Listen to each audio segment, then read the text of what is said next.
This is Sway. Sway. Sway. Sway. In the morning. In the morning. In the morning. Shake it, body.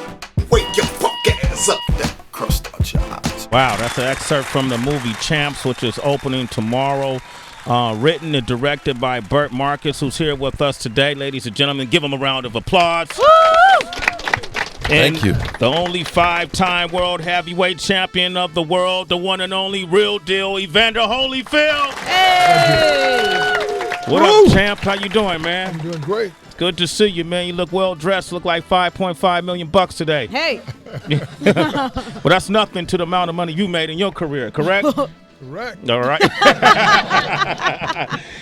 This is, man, I've had a chance a few times of interviewing Mr. Holyfield, and it's always great. I've always been a big fan, man. I've watched your career over the years and saw you fight the likes of Buster Douglas, to George Foreman, Riddick Bowe, and, of course, the famous fight against Mike Tyson where he bit off your ear, man. Well, a little bit. Yeah, just a little bit, right? Did it grow back? It didn't regenerate, did it? No, it didn't grow back, and it's good though. Yeah, it's good. You can hear me, right? He returned it over the holidays. And he did? If you watched in the Nike commercial. Right? That's right, right? Just out of curiosity, before we get into this movie, who do you think out of all the folks you fought, champ, who hit the hardest? Was it Mike? Was it Riddick? Was it George? Well, I would say George. He was the one that hit me with the hardest punch. Yeah. He hit me. My feet went numb. And Damn. And the bell rung. And when I went back to the corner, I asked the coach, did he knock all my teeth out? He said no. I kept pressing with my glove. It looked like my teeth were back and back. Uh-huh. And I realized that 12th round that I was going to hold him. Yeah. And when the fight was over, they said, why did you hold the old man? That's why I beat him 11 rounds. Now, I'm not going to let him win the last one and knock me out. Yeah. And I won the fight. You won the fight, man. And at that time, George Foreman was what, 49 or? No, he was 42. 42 at the time? Okay. I was 29. You were 29. Okay. Wow, so you was getting your ass whipped by a 42-year-old man. Oh, wait, no. Okay. He won one round. Okay, right. one round. Okay. I won 11. Okay, okay, that's right. Good point. One thing you find out in this movie is that there are a lot of common denominators when it comes to some of the heavyweight champions of the world. When you look at their background and their upbringing, when you're talking about people like Mike Tyson and you're talking about people, all the boxers like Bernard Hopkins and yourself, you being the youngest of 9, correct? Correct. And growing up in rural Alabama, Bernard Hopkins in Philadelphia, Mike Tyson in Brooklyn, in a broken family and living a life of crime. It seemed like that's the common denominator, Bert. Is that true? Is that what you found making this movie, that people who grow up in challenging environments are the ones that are most likely to become champs of the world? Yeah, absolutely. I think boxing is, over the years, has definitely, unfortunately and fortunately, preyed upon kind of the lowest economic segment of society. I think these guys that have made up the greatest champions and made up the sport have come from the lowest of the lows, and this was their way out. The inherent irony of what boxing is, escaping violence with the violence, essentially, is what drew me to want to, direct Champs and want to tell the story, because these guys this is their one way out. This is their one way out, and it's kind of ironic that you escape violence with violence, and so what these guys were able to do, and the will and determination that they all had to succeed, outside of the ring as well. Once they hit the lowest of the lows outside of the ring as well, it was a real testament to them and why we chose these 3 individuals to interweave. 50 Cent made a really profound comment in that documentary where he said the people with the most talent seem to take advantage of those with the most in the world of boxing, meaning those who couldn't make it usually become the promoters and these other the management, and they seem to make the most money from the guys with the most talent. Is this true, champ? Would you agree with that? Well, I guess in general, if you have learned from, if you're in that environment and this is what you're around, and it's just like being a good fighter. Now, I could beat everybody up if I wanted to, but I choose not to, because I'm not going to take my mother taught me, this is your blessing. Don't let it become a curse by doing it to taking advantage of somebody else. And pretty much this is what happened. Mm-hmm. You have somebody, they had a goal to be the champion. They couldn't be the champ, so they figured out they could make the money off you doing the work, and they sitting here talking. Yeah. That seems to be changing now. When you look at like the Floyd Mayweathers of the world or the Oscar De La Hoyas who are now becoming, partner up or becoming the big promoters. So now they're owning the lion's share of the purse. Is that? Hopefully they're cutting out the middleman. I mean, I think that's the goal here. Is that this sport in general, on so many different levels, the fact that it's federally regulated on such a minimal level, everything from the safety to the financials.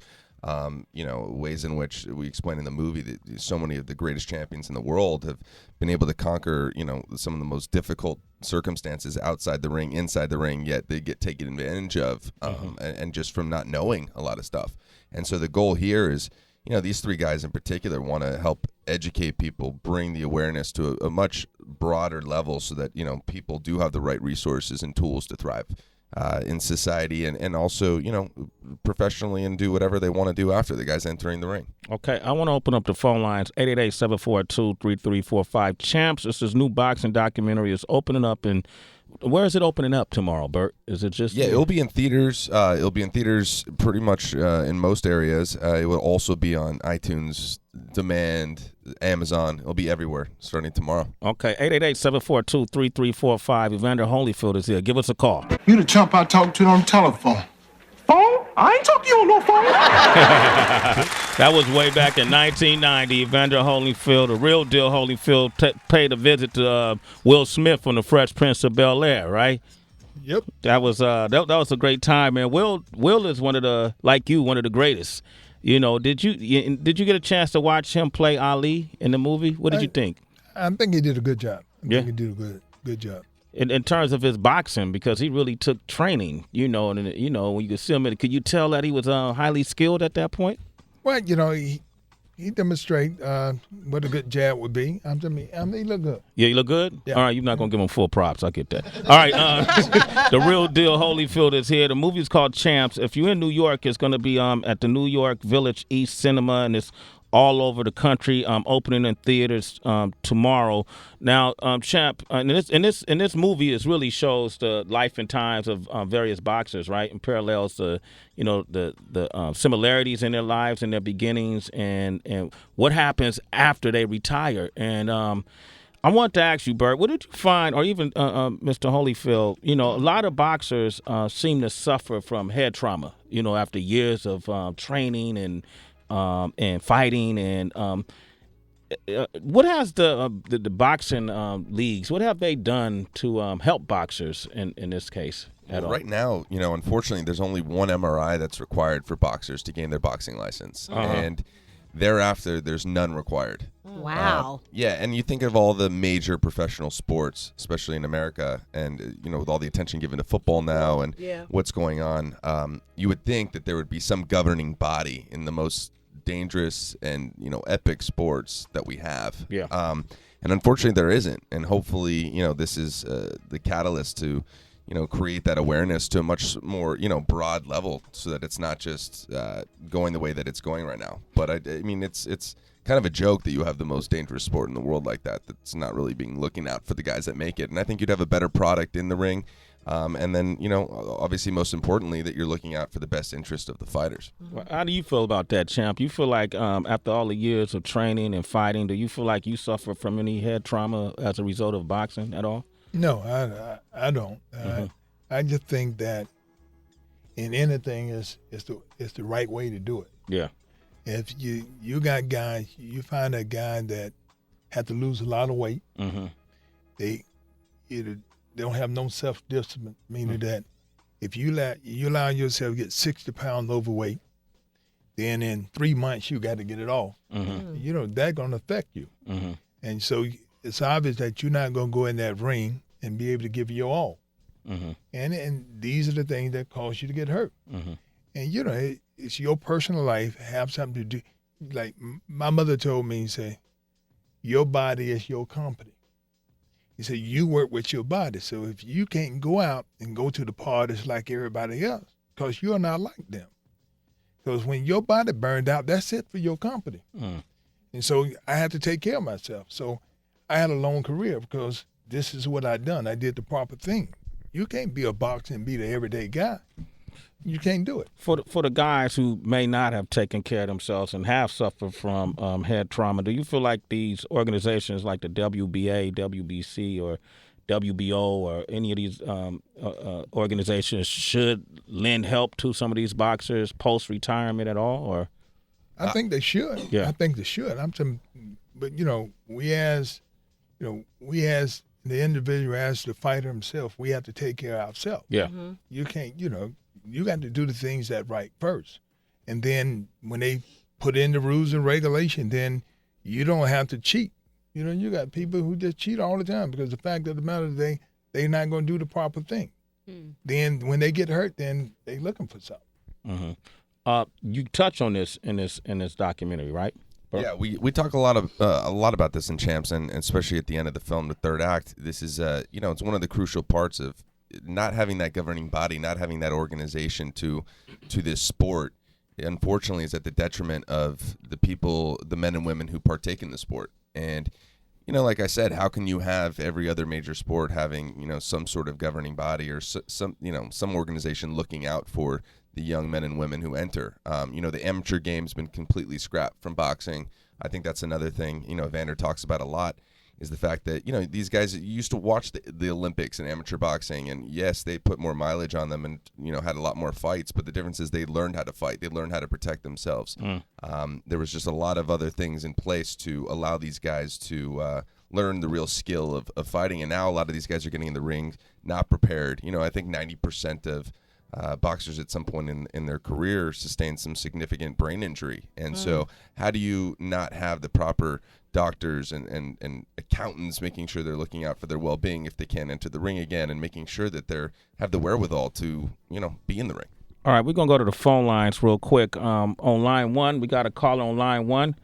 All right, good morning. How you doing? What's your name? Where you calling from? Hello?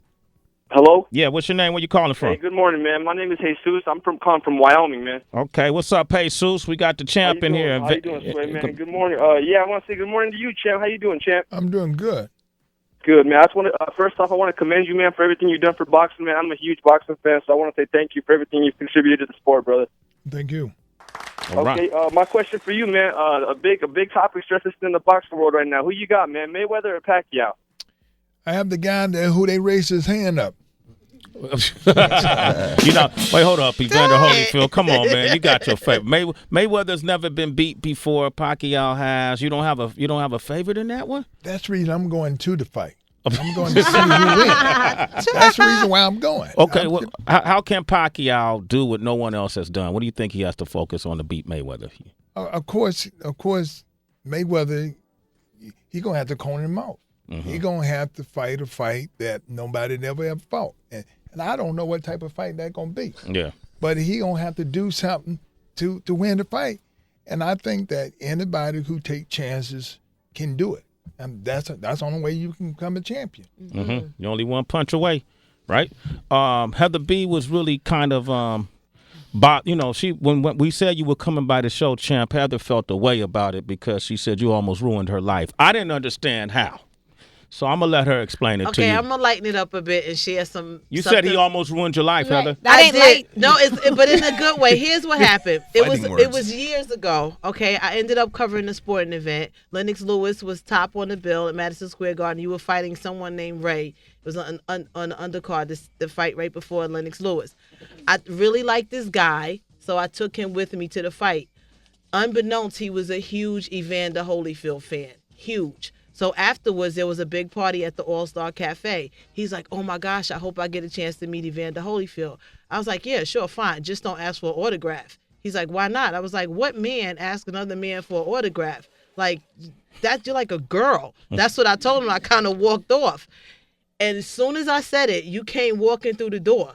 And he was standing there, and you were standing there, the only two people in the lobby. And he was like, champ, you were so nice But my words just kept echoing, like, don't ask this man for an autograph. And he walked away and never asked you for an autograph. And I was like, one day I'll get a chance to meet him again and I'll get an autograph for you. But I told Sway I ended up marrying that same guy. We've been married 14 years later. So I ended up marrying that guy. But I did pick good, so I've been a fan of yours because he said I ruined his big moment. But you were really nice. And I think a lot of times, I told Sway, the true character of a person, especially people in the entertainment industry or sports, is not when the cameras are on, it's when they're off. And you were just very gracious and nice to everybody who walked up to you tonight in the party. And it was something I always remembered about you. So I wanted to, say that. Well, thank you. So you could just ask him for an autograph now. Oh, I'm gonna get it. I'm gonna get it. I'm gonna get. I got to. I get it to you. Yeah, because he asked me. All right, thank you. All right, Champ, thank you for coming by, man. It's great to see you, man. Bert, thank you for coming by. Hey, man. Thanks, guys. Check out Champs. Absolutely, check out Champs and in theaters tomorrow, and then you'll hear me talking about it all next week. Yep. It's Sway in the morning, only on Shea 45.